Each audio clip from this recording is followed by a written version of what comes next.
नमस्कार दोस्तों, मैं कृपा शंकर पाल आप सबका स्वागत करता हूं अपने नए YouTube चैनल नॉलेज प्लस में। दोस्तों, आज के वीडियो में हम लोग बात करेंगे कुछ प्राकृतिक अम्ल और उनका स्रोत। तो प्राकृतिक अम्ल क्या है, कहां से मिलते हैं, वो क्वेश्चन पूछा जाता है, चाहे वो रेलवे हो, बैंक हो, SSC हो, JSSC हो, कोई भी आपका आगामी परीक्षा है उसमें ये सवाल पूछा जाता है। हमने भी देखा है, बहुत सारे एग्जाम में पूछे गए हैं। तो आपको वहीं से एक सेक्शन आपको हम प्रोवाइड करा रहे हैं और इसको न सिर्फ बताएंगे बल्कि आपको याद करवा देते हैं। और दूसरा सेक्शन में हम लोग बात करेंगे, जैसा कि आप देख रहे हैं बोर्ड पे, कि कुछ जानवर और उनका वैज्ञानिक नाम क्या है, यहाँ से भी सवाल पूछे जाते हैं। तो दोस्तों, इस कड़ी में आज हम शुरुआत कर रहे हैं आपके साथ कि कुछ प्राकृतिक अम्ल, जैसे सिरका में क्या मिलेगा, फिर संतरा में क्या मिलेगा, इसकी हम बात करते हैं। तो देखिए, पहला नंबर में है हमारा सिरका में क्या मिलेगा, एसिटिक अम्ल। सिरका में क्या मिलेगा, एसिटिक अम्ल। दूसरे नंबर पर है संतरा में क्या मिलेगा, सिट्रिक अम्ल। संतरा और नींबू क्या मिलने वाला है, सिट्रिक अम्ल मिलने वाला है। तो जैसा संतरा है लगभग वैसा ही नींबू है, इसलिए नींबू और संतरा दोनों में सिट्रिक अम्ल मिलेगा। दही की बात करें तो लैक्टिक अम्ल मिलेगा। दही में क्या मिलेगा, लैक्टिक अम्ल। दही खट्टा क्यों होता है आप पढ़े होंगे, तो लैक्टिक एसिड होता है उसमें, लैक्टोबैसिलस नाम के जीवाणु होने के कारण, तो लैक्टिक एसिड होता है दही में। टमाटर में क्या होता है, ऑक्सैलिक एसिड होता है। टमाटर में क्या होता है, ऑक्सैलिक एसिड होता है। वहीं इमली में टार्टरिक एसिड होता है। याद करना भी आसान है। इमली के पेड़ पे देखते हुए कोई पक्षी बैठ करके टरटराते रहते हैं, तो इमली के पेड़ पे कुछ पक्षी टरटरा रहे हैं, यानी कि इमली से हो जाएगा टार्टरिक अम्ल।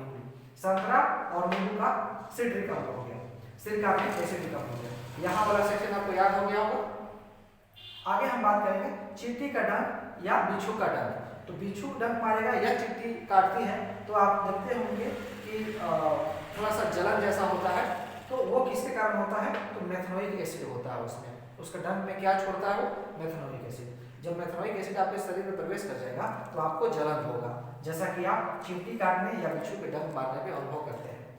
तो इसमें थोड़ा ज़्यादा होता है, इसमें थोड़ा कम होता है, इसलिए आप इसमें ज़्यादा महसूस करते हैं। अब हम लोग देखते हैं कुछ वैज्ञानिक नाम। जैसे हर देश का, हर चीज़ का अपना नाम होता है, तो कुछ ऐसा भी नाम होता है जो न सिर्फ हमारे यहाँ चलेगा या किसी और के यहाँ चलेगा, बल्कि वो इंटरनेशनल होता है, तो उसको हम लोग वैज्ञानिक नाम बोलते हैं। तो वैज्ञानिक नाम आज हम लोग देखने वाले हैं। मनुष्य का मतलब होता है ह्यूमन। मनुष्य का मतलब होता है ह्यूमन, तो ह्यूमन का मतलब कि होमोसेपियंस। ह्यूमन का मतलब मनुष्य, और मनुष्य हो जाएगा होमोसेपियन। आगे है मेंढक आप लोग देखते होंगे बरसात में टरटराते रहता है, मेंढक टरटर करता है, तो टरटर से हो जाएगा टिग्राना, राना टिग्राना। मेंढक का क्या हो जाएगा, राना टिग्राना, क्योंकि वो टरटराता है मेंढक। आगे है बिल्ली यानी कैट। बिल्ली का हो जाएगा फेलिस डोमेस्टिका। बिल्ली का क्या हो जाएगा, फेलिस डोमेस्टिका। याद कैसे करेंगे, बिल्ली दूध नहीं पी पाई, बिल्ली अपने मिशन में फेल हो गई, दूध नहीं पी पाई, तो बिल्ली का हो जाएगा फेलिस डोमेस्टिका। आगे आइए देखते हैं हम लोग। आगे है कुत्ता। आगे है हमारा कुत्ता का है कैनिस फेमिलियरिस। कुत्ता का सेंस क्या जाता है, काटने से। जैसे बच्चों को डांटते हैं ना, उधर मत जाओ या पत्थर मत मारो या ढेला मत फेंको, कुत्ता काट लेता है। तो कहें कि काटने का सेंस, कुत्ता में काटने का सेंस ज्यादा है, काटने से सेंस क्या बन रहा है, कैनिस फेमिलियरिस। आगे है गाय का हो जाएगा बोस इंडिकस। याद करना बड़ी आसान है, जो गाय का दूध पिएगा वो तो बोस बन जाएगा, लंबा चौड़ा बन जाएगा, तो ताकतवर बन जाएगा, तो बोस हो जाएगा। तो गाय का वैज्ञानिक नाम क्या है, बोस इंडिकस। याद हो गया। मक्खी का नाम है मस्का डोमेस्टिका। देखिए, मस्का या मसा जो होता है सरसों के दाना जैसा, जो मतलब सरसों के दाना के आकार के आपके शरीर में, हमारे शरीर में कभी कभी मस्सा जैसा बन जाता है, एक्स्ट्रा पार्ट आ जाता है, उसमें दर्द तो कोई खास नहीं करता है, उसको मस्सा बोलते हैं हमारे यहाँ गाँव देहात में लोग। तो मस्सा क्या होता है, मक्खी का जो आगे का भाग होता है, मुंह जो होता है उसका, माउथ होता है, तो जो मसा जैसा होता है। तो याद कैसे करेंगे, मक्खी का मसा जो मुंह होता है उससे हो जाएगा याद मस्का डोमेस्टिका। मक्खी का जो आगे का भाग मसा है उसी से मस्का डोमेस्टिका, तो मक्खी का नाम मस्का डोमेस्टिका। आम को मैंगो बोलते हैं, तो मैंगो से मैंजीफेरा इंडिका। आम को मैंगो बोलते हैं, तो मैंगो का हो जाएगा मैंजीफेरा इंडिका। बहुत सिंपल है। आगे है धान का नाम है ओराइजा सटाइवा। ओराइजा का मतलब कैसे हम लोग बोलते हैं ठेठ भाषा में, इधर में गांव में सुने होंगे आप, ओरा गया, कोई चीज खत्म हो गया उसको बोलते हैं ओरा गया।